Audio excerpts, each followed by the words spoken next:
तपाईहरुलाई स्वागत छ। सिस्टम अफ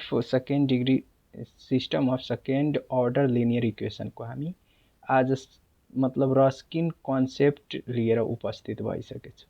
रस्किन कन्सेप्ट धेरै इम्पोर्टेन्ट हो, मात्र त्यो सेकेन्ड अर्डर लिनियर इक्वेसनमा नभएर अरूमा पनि सोध्ने गरिरहेको छ। यस कारणले रस्किन यो मात्र च्याप्टरको नभएर यो पुरै डिफरेन्शियल इक्वेसनमा काम लाग्ने यो टपिक हो। रस्किन एउटा सजिलो पनि हो, यो सबै डिफरेन्शियल भरि काम लाग्छ यो। त्यही भएर आज रस्किनको कन्सेप्ट हेरौँ। भेरी इम्पोर्टेन्ट हो यो। जुनमा पनि रस्किन निकाल्न मिल्छ तपाईले, तर त्यो second order linear differential equation हुनु पर्यो। फर्स्ट अर्डर डिफरेन्शियल इक्वेसनमा रस्किन निकाल्न हामीलाई मिल्दैन। रस्किन निकाल्नलाई लेट जुन फंक्सन दिएको हुन्छ y1 र y2 are two solution second order linear differential equation हुन्छ। अब यो रस्किन निकाल्नलाई y1 र y2 तपाईहरुलाई थाहा छ, जुन कि हामी हायर अर्डरमा कुरा गरे थियो। y1 र y2 निकाल्छ कसरी मेथड अफ भेरिएसन प्यारामिटरमा, त त्यो त्यही वालाबाट अलिक कन्सेप्ट लगाउनु पर्छ, जुन कि कम्पेयर गरेर y1 र y2 निकाल्ने गर्थ्यो हो। त्यही वाला रस्किन, त रस्किनको w भयो, त w त y1 र y2 w y1 y2 यहाँनिर दुईवटा मात्र तपाईलाई अर्डर भयो भने दुईवटा हुन्छ। यदि थर्ड अर्डर भयो भने तीनवटा यहाँ y1 y2 y3 हुन सक्छ। यदि फोर्थ अर्डर भयो भने फोर्थवटा हुन्छ, तर जतिवटा होस्, तर प्राय जसो हामीलाई दुईवटा हुन्छ। त्यही भएर हामी दुईवटाको लिएको छ। त दुईवटाको लागि के गर्नुपर्छ, y1 y2 छ।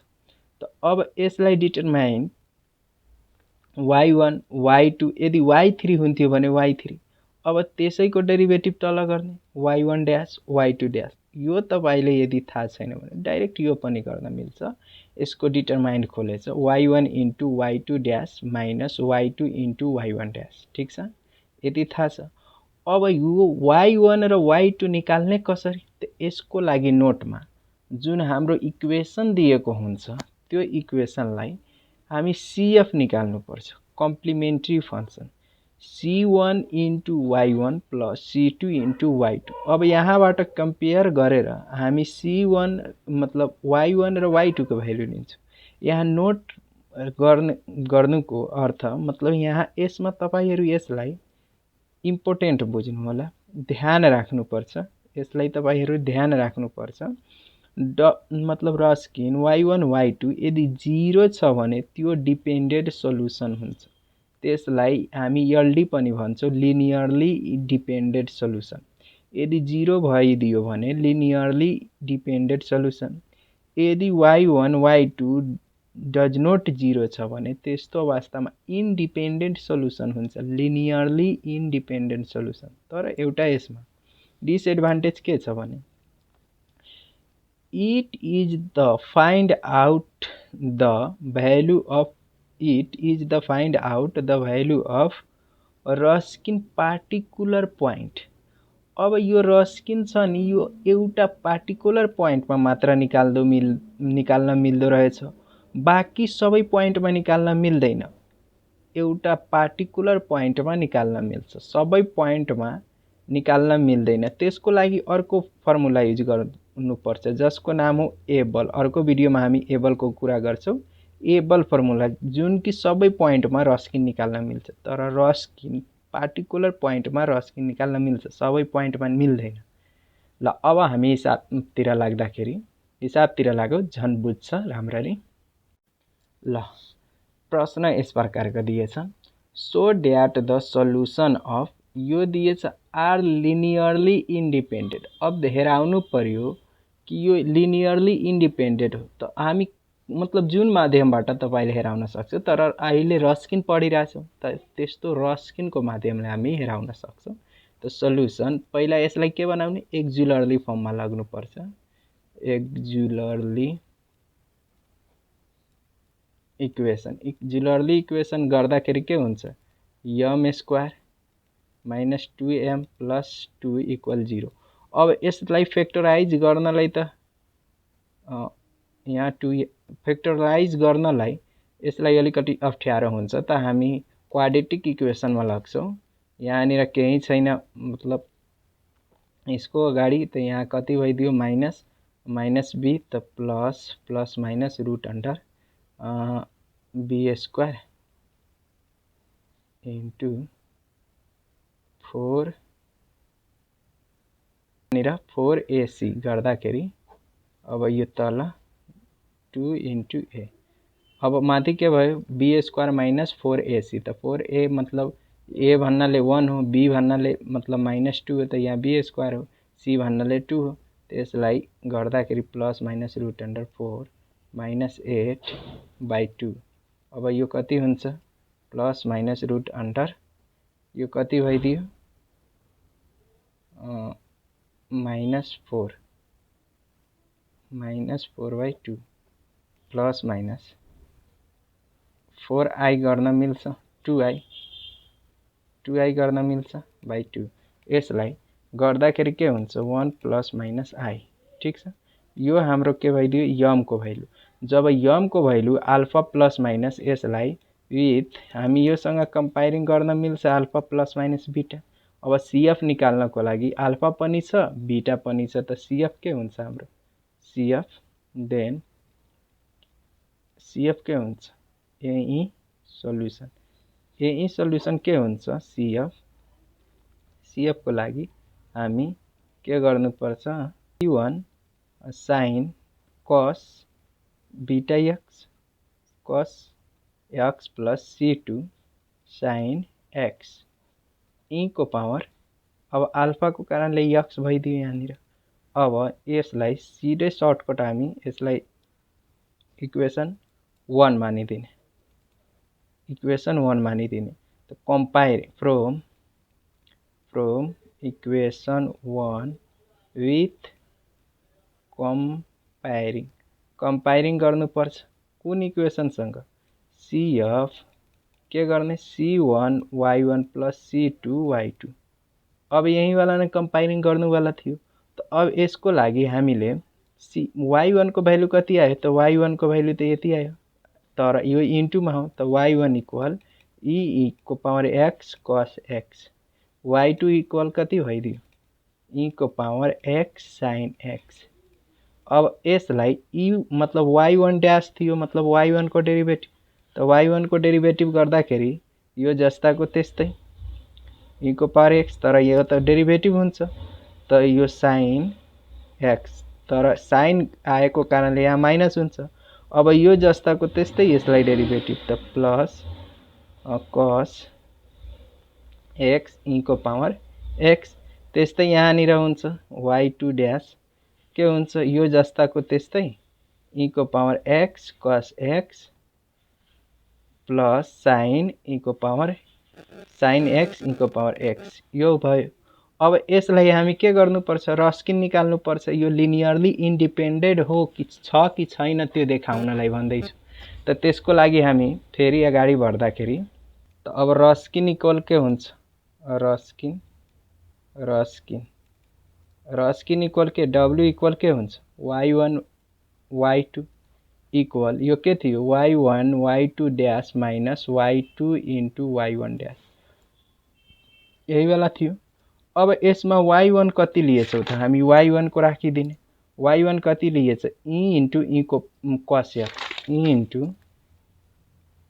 Into cos x, y2 dash कति लिएछ यहाँनिर इन्टु y2 ड्यास कति आएछ e इन्टु यहाँनिर इन्टु e को power x cos x plus sin x e को पावर x यो भइदियो। अब माइनस y2 कति आएछ y2 आएछ e को power x sin x e को पावर x sin x, तर y1 कति आएछ y1 हामीसँग कति ल्याएछौँ हामी माइनस e को power x sin x plus cos x e को पावर x। अब यसलाई सच्याएर लेखिदिउँ। अब सच्याएर लेख्दाखेरि यो कति भयो e को पावर x cos x छ, त यहाँ एकचोटि सिधै लेखौँ e को power x cos x into e को power x cos x plus sin x e को पावर x minus e को power x sin x cos x e को पावर x minus e को पावर x sin x यति छ। यसलाई into खोलिदियो त यसलाई योसँग इन्टु हुँदाखेरि कति हुन्छ e को power 2x cos square x plus e को power 2x cos x into sin x minus e को power 2x cos x into sin x plus e को power 2x sin square x। अब यो cancel भयो त यो कति बच्यो e को power 2x cos square x plus e को power 2x sin square x। अब e को पावर दुवैमा कमन हो त कमन तानिलिने कमन तान्ने cos square x plus sin square x। अब यो कति भइदियो यहाँ त पुरै यो होल 1 भइहाल्छ त e को पावर 2x त यो w इक्वल e को पावर 2x त w equal y1 y2 e को पावर 2x यो भइगयो। अब यसलाई के गर्नुपर्छ therefore y1 y2 does note 0 भइदियो। अब डज नोट 0 हुँदाखेरि हामी के फर्मुलामा पढे थियो यदि डज नोट 0 छ भने त्यो linearly independent solution it is linearly independent solution it is independent solution यो देखाइदियो। अब यो गर्दा हाम्रो के भइदियो यो हाम्रो रस्किन मतलब फर्मुला द्वारा युज गरेको थियो। यदि तीनवटा हाम्रो अर्डर आउँछ भने त w लाई हामी कति गर्न मिल्छ y1 y2 y3 y1 dash y2 dash y3 dash y1 double dash y2 double dash y3 double dash यो गर्दा हाम्रो के हुन्छ तीनवटा वाला तीन अर्डर को 3 अर्डर को हाम्रो इक्वेसन सोल्भ हुन्छ। ल ठीक छ। अब यसरी कहिलेकाहीँ हामीलाई यस्तो पनि सोधिराखेको हुन्छ यस्तो यहाँनिर दिएछ के दिएछ question number 2 consider the vector x1 t1 and y2 x2 t square 2t के भनेछ कम्पुट द रस्किन x1 र x2 मा रस्किन यो पोइन्टमा x1 र x2 मा रस्किन निकाल्नु पर्यो जहाँ व्हाट इज द इन्टरभल अरे x1 र x2 को लिनियरली डिपेन्डेन्ट हुन्छ कि हुँदैन इन्टरभलमा भन्नु त त्यसको लागि हामीलाई फर्मुला चाहियो। रस्किन को फर्मुला के हो रस्किन यहाँनिर x1 हो x2 दिएछ त रस्किन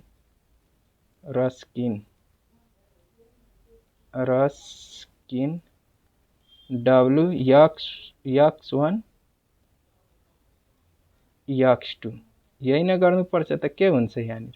अब जुन वाला दिएछ यसमा तपाईलाई त यहाँनिर तपाईलाई के भइहाल्छ जुन भ्यालु छ यहाँनिर x1 x2 भ्यालु डिटरमाइन्डमा आउँछ जस्तै यहाँ लेट w x1 x2 अब यसलाई निकाल्दाखेरि त यो त फर्स्ट वाला हाम्रो आइसकेछ यहाँनिर यो वालालाई त हामी यसरी लेख्न मिल्छ t र t1 किनकि यो हाम्रो मैट्रिक्स फर्ममा छ त यो मैट्रिक्स फर्ममा त दिएछ त्यस्तै मतलब x को 2 त यहाँ t स्क्वायर यसकै डेरिभेटिभ त 2t हो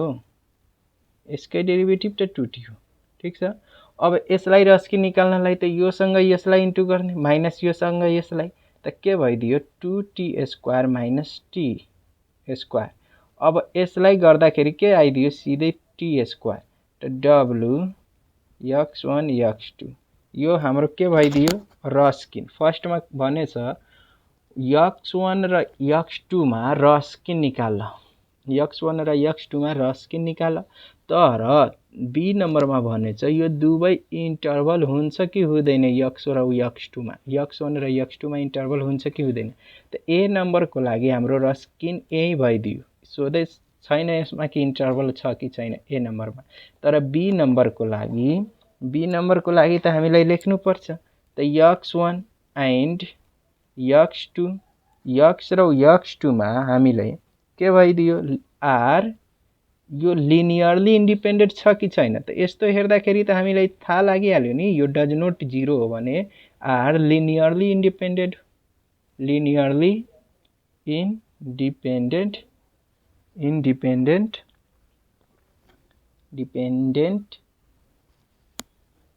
एट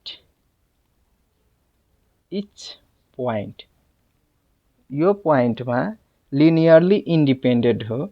जस्तो यहाँनिर यक्स वान यक्स टूमा डज नोट जिरो छ, ठिक छ। यसको इन्टरभल के भयो T square does not zero छ, त्यही भएर हाम्रो के हो यो हाम्रो के भइदियो लिनियरली इन्डिपेन्डेन्ट। त यो क्वेसनको एन्सर यति भयो। ल अब अर्को क्वेसन गर्दाखेरि अर्को क्वेसन यस प्रकारका छन्। यसमा के सोधेछ, सेम त्यस्तै सोधेछ,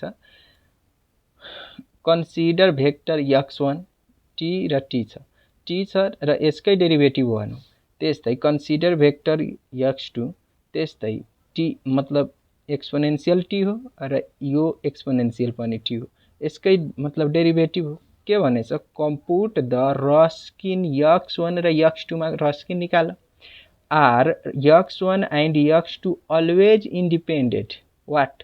ल अब के भन्दैछ, यो सधैँ लिनियरली इन्डिपेन्डेन्ट रहन्छ, रस्किन यक्स वान र यक्स टू सधैँ रहन्छ।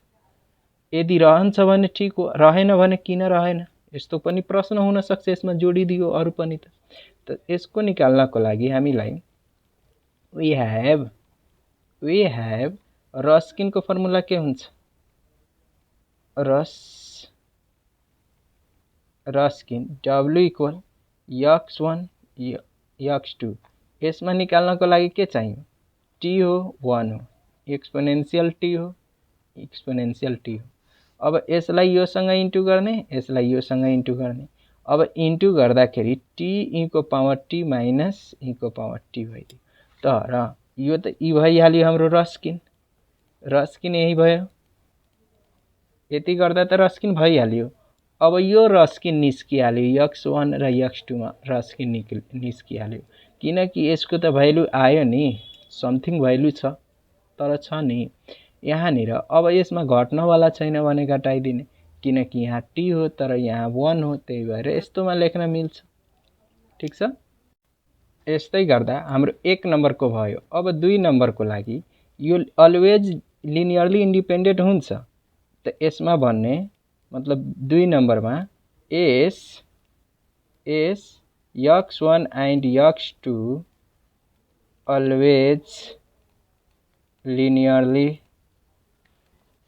इन्डिपेन्डेन्ट। अब किन त यसरी हेराइदिने,